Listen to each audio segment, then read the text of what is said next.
नमस्कार, आप देख रहे हैं व्हाइट पेपर और मैं हूं आपके साथ आशा सरवाल। चलिए शुरुआत करते हैं कार्यक्रम की बड़ी खबर के साथ ही शुरुआत करते चले। देखिए किस तरह से कल यहां पर गृह मंत्री अमित शाह और मल्लिकार्जुन खड़गे का दौरा है और ये दौरा काफी तरीके से महत्वपूर्ण माना गया है। और आप देखिए जम्मू कश्मीर के अंदर कांग्रेस प्रमुख पहुंचेंगे, उनके साथ साथ देखिए जिस तरह से अमित शाह भी लगातार जम्मू कश्मीर के अंदर पहुंचेंगे, जहां पर राजौरी, पुंछ और साथ ही साथ थन्ना मंडी, सुरनकोट के अंदर जनसभा को संबोधित करेंगे और खौड़ के अंदर भी पहुंचेंगे और मल्लिकार्जुन खड़गे यहां पर रैली को संबोधित करेंगे खौड़ के अंदर। इस तरह से बड़ी अपडेट आपके सामने, जहां पर आप देखिए अब ये सवाल जरूर उठ रहा है कि जम्मू कश्मीर की जनता किस और अपना रुख जो है वो दिखाती है, क्योंकि स्टार प्रचारकों के द्वारे जम्मू कश्मीर के अंदर जोरों पर चल रहे हैं। लेकिन महिलाएं इस वक्त क्या सोच रख रही हैं, युवा किस तरह से अपनी सोच को आगे लेकर चल रहे हैं, क्योंकि जम्मू कश्मीर के अंदर सबसे बड़ा मुद्दा बेरोजगारी बनता चला जा रहा है। एक तरफ आप देखिए 370 को वापस लाने की कवायद शुरू कर दी गई है, नेशनल कॉन्फ्रेंस पार्टी की तरफ से एक बड़ा बयान जारी किया गया। लेकिन उस बीच में भारतीय जनता पार्टी लगातार अपनी उपलब्धियां गिना रही है और पिछले दिनों आपने देखा कि श्रीनगर के अंदर प्रधानमंत्री नरेंद्र मोदी ने किस तरह से घेरने की कोशिश की।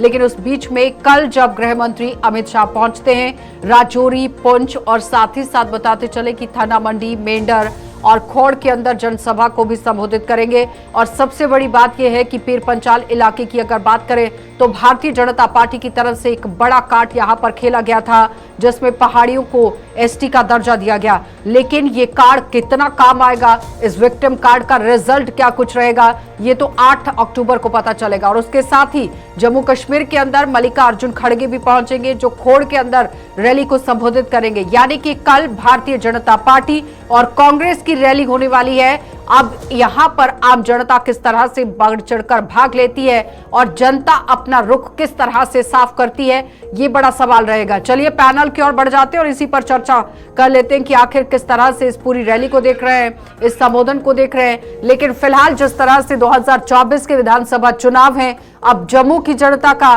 पक्ष यहां पर क्या कुछ रहेगा ये तो तीसरे चरण में समझ आएगा। लेकिन फिलहाल दूसरे चरण का जो चुनाव है, जिसमें 26 सीटों पर चुनाव होगा और बताते चले कि गांदरबल, बड़गाम, राजौरी, पुंछ और उसके साथ ही रियासी के अंदर यहां पर चुनाव है, श्रीनगर के अंदर चुनाव है, जहां पर उमर अब्दुल्ला भी अपना भाग्य आजमाएंगे। 2 सीटों से चुनाव यहां पर उमर अब्दुल्ला लड़ रहे हैं, जिसमें गांदरबल और बड़गाम सीट आती है। लेकिन फिलहाल त्रिकोणीय मुकाबला जम्मू कश्मीर के पीर पंचाल इलाके के अंदर भी बताया जा रहा है, जहां पर हम राजौरी, पुंछ की अगर बात करें तो देखिए 8 सीटों पर किस तरह का मुकाबला यहां पर रहेगा। लेकिन फिलहाल जब कल यहां अमित शाह अपना संबोधन देते हैं तो बड़ा ऐलान कौन सा रहेगा, ये बड़ी बात रहेगी। कांग्रेस पार्टी से राजीव सराफ ने हमारे साथ ज्वाइन किया है, बहुत बहुत स्वागत जुड़ने के लिए। आदर्श गुप्ता जी हमारे साथ जुड़ गए हैं, वरिष्ठ पत्रकार हैं, आपका भी स्वागत। और नेशनल कॉन्फ्रेंस पार्टी से डॉक्टर सुखविंदर सिंह ने हमारे साथ ज्वाइन किया है, बहुत बहुत स्वागत जुड़ने के लिए।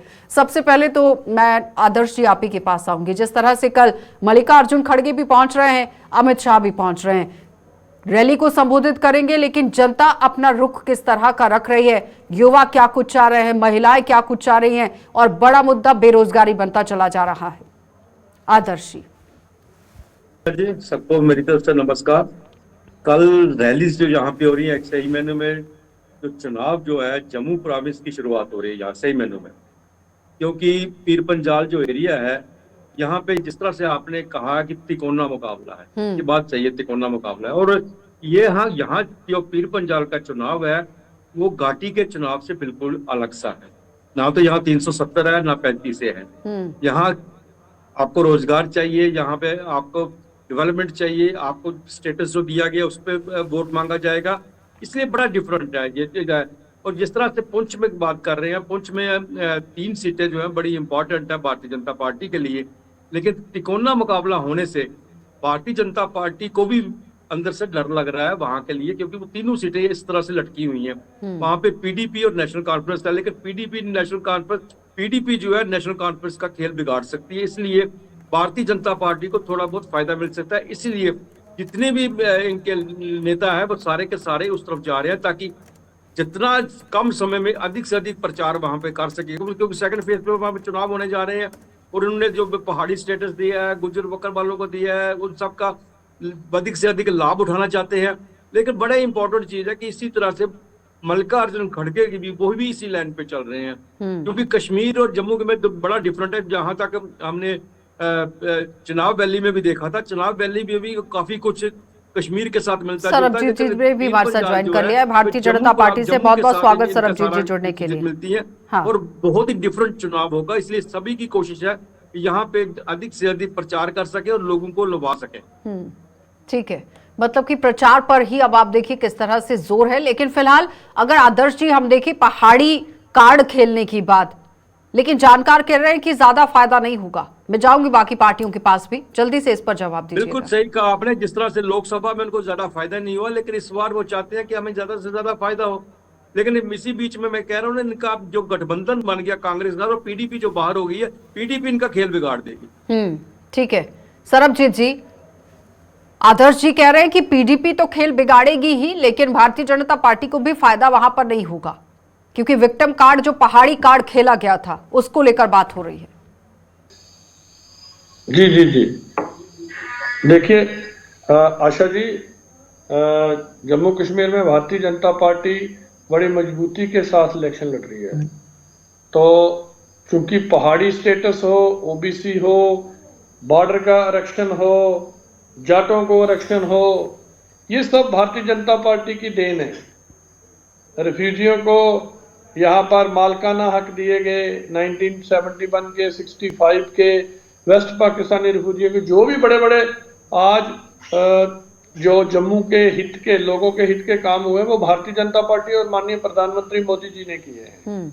तो एक हाँ, यहाँ पहाड़ियों को भी आज पहाड़ी स्टेटस दिया गया, ये सब भारतीय जनता पार्टी और माननीय प्रधानमंत्री मोदी जी की देन है। आप देखेंगे इलेक्शन रिजल्ट आने दीजिए, भारतीय जनता पार्टी की यहाँ सरकार बनने वाली है। और जम्मू रीजन में, जम्मू प्रोविंस में हम बड़ी मजबूती के साथ आगे बढ़ रहे हैं। ठीक है राजीव जी, कोई भी कह रहे हैं कि जम्मू कश्मीर के अंदर उनकी सरकार बनने वाली है और बहुत मजबूती के साथ जम्मू डिवीजन के अंदर खड़े हैं। धन्यवाद आशा जी। मैं बड़ी अच्छी हैरानगी हो रही है कि भाजपा किस बात से दावे कर रही है। अब मतलब आप अगर ध्यान से देखें, अमित शाह जी के दौरे, इनके सारे के दौरे, आप मुझे ये ये किस हिसाब से वो करें, इसका मतलब इनको उम्मीद है कि जम्मू के लोगों ने इनको रिजेक्ट कर दिया है। इनका 370 का जो मुद्दा है, आज ये 370 को तोड़ने की बात ही नहीं कर रहे, आज उस मुद्दे पे ये वोट नहीं मांग रहे। सरबजीत जी, फिर अगर इनको रैली करने की जरूरत ही नहीं थी। एक हिस्ट्री है, आप कहाँ पीछे जा रहे हो? अगर गांव में पहले भी सरकार कर सकते।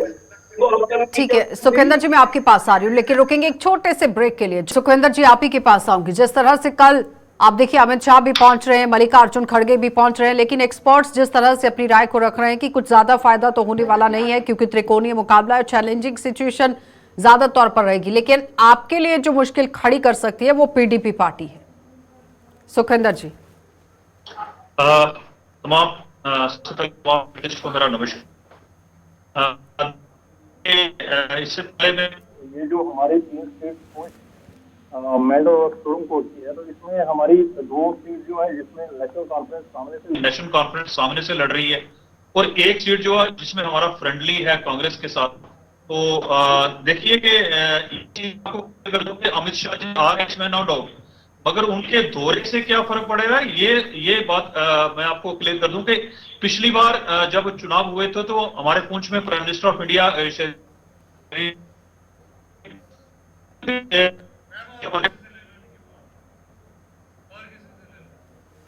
राजीव जी, वो कह रहे हैं कि फर्क जो पिछली बार पड़ा था वो इस तरह से भी फर्क इस बार देखने को मिल सकता है जब गृह मंत्री पहुंचेंगे। तो सरबजीत जी, इस पर आपको भी जवाब देना है कि आखिर कौन से वाले फर्क को लेकर बात कर रही है यहाँ नेशनल कॉन्फ्रेंस पार्टी।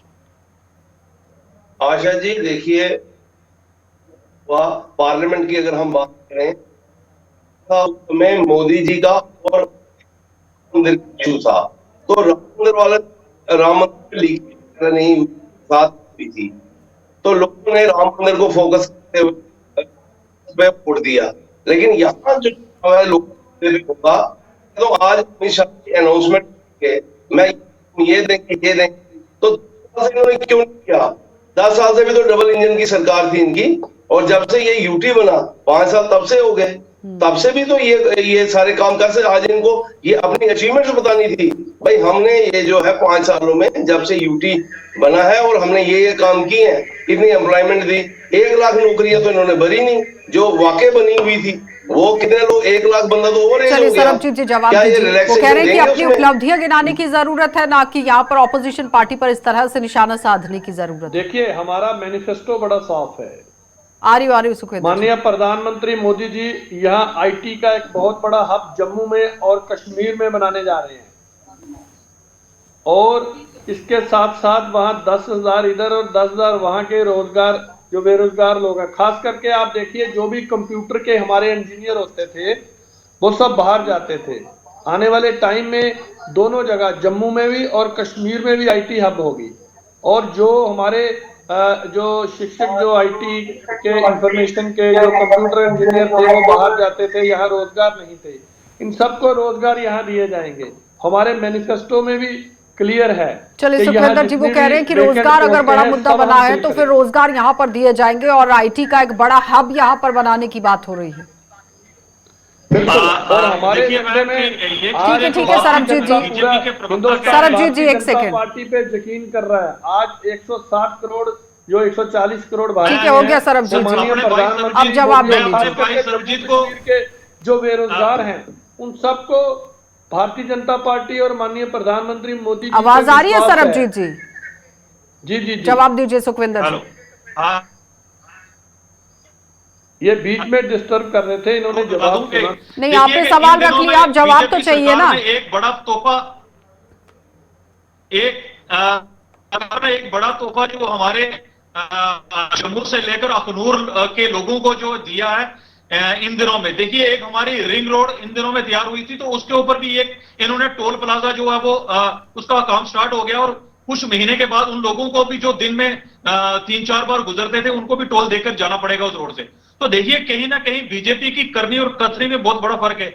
इन्होंने कहा कि हमने कश्मीर के लोगों को जॉब्स देनी है। मैंने भाई साहब से पूछना चाहता हूं कि अगर 10 साल आपके पास यूटी रही तो आपने किन लोगों को जॉब दी? अगर जॉब देने की जरूरत थी तो 10 साल,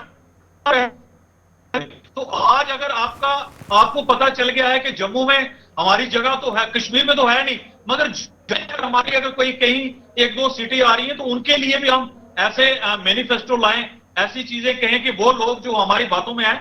तो अब मैं कहीं ना कहीं ये जरूर समझता हूं कि जम्मू कश्मीर के लोग, ठीक है सुखविंदर जी, इस पर जवाब लूंगी मैं, लेकिन रुकेंगे एक छोटे से ब्रेक के लिए, जल्द वापस लौट। चलिए सरबजीत जी आप ही के पास आऊंगी सीधा, जवाब दीजिएगा सुखविंदर जी की बात का। सरबजीत जी जी जी जी, आवाज आ रही है? जवाब दीजिए सुखविंदर जी की बात का। जी अच्छा जी, यहाँ पर आज ये जो दफा 370 के मेरे साथी बीच में बोल रहे थे तोड़ने के बाद क्या हुआ, ये मैं समझता हूँ कि आप बीता हुआ नहीं, वो हाईवेज को लेकर बोल रहे थे। वो कह रहे हैं कि जो रिंग रोड आप लोगों की तरफ से दिया उस पर टोल प्लाजा बनना शुरू हो गया है, ये सबसे बड़ा तोहफा आपने जम्मू के लोगों को दे दिया है, उस पर जवाब दीजिए। देखिए टोल प्लाजा कोई रिंग रोड पे नहीं लगेगा, पूरे हिंदुस्तान में जितने रोड हैं कांग्रेस के टाइम भी वहाँ टोल प्लाजा, ये पब्लिक प्राइवेटाइजेशन ये हुआ था एक, उसके तहत ये टोल जो हैं ये लगते हैं, और हमने पहले भी कोशिश की, यहाँ से भी टोल उठाया है। कोशिश करेंगे कि जो भी नियम है, जैसे गडकरी जी ने कहा है अगर इतने किलोमीटर में टोल आता है नहीं आता है तो उसको पहले भी उठाया है, ये भी मुझे तो कोई जानकारी नहीं है। लेकिन जो नए रोड बने हैं गवर्नमेंट का पैसा लगा है, प्राइवेट लोगों का पैसा लगा है, तो ये स्वाभाविक है। अगर पूरे हिंदुस्तान में टोल है तो हम क्या कह सकते हैं कि हम लोग, देखिए जितना जम्मू कश्मीर में सुखविंदर जी वो तो कह रहे हैं कि पूरे हिंदुस्तान के अंदर टोल है, कुछ नहीं कहा जा सकता है। और ये कांग्रेस के टाइम क्या नहीं थे, श्रीनगर में टोल है, वहां डबल लेन बना, ऐसे सब जगह है। ये इशू उठाना और ये पैसा जो है ये डेवलपमेंट के लिए जाता है। ठीक है सरबजीत जी जवाब ले लीजिए। सुखविंदर जी वो कह रहे हैं कि ये कोई मुद्दा नहीं है उठाने के लिए। कल को कहेंगे कि बिजली आती है, बिजली का बिल लेते हैं, ये पानी नहीं, सुन लीजिए ना सरबजीत जी प्लीज, समय भी कम है। तो कभी जो टोल प्लाजा नहीं रहेगा। इनकी स्टेटमेंट है, इनके नेता जो है उनकी स्टेटमेंट है। तो कहीं ना कहीं मुझे लगता है कि इनके आपस में जो बातचीत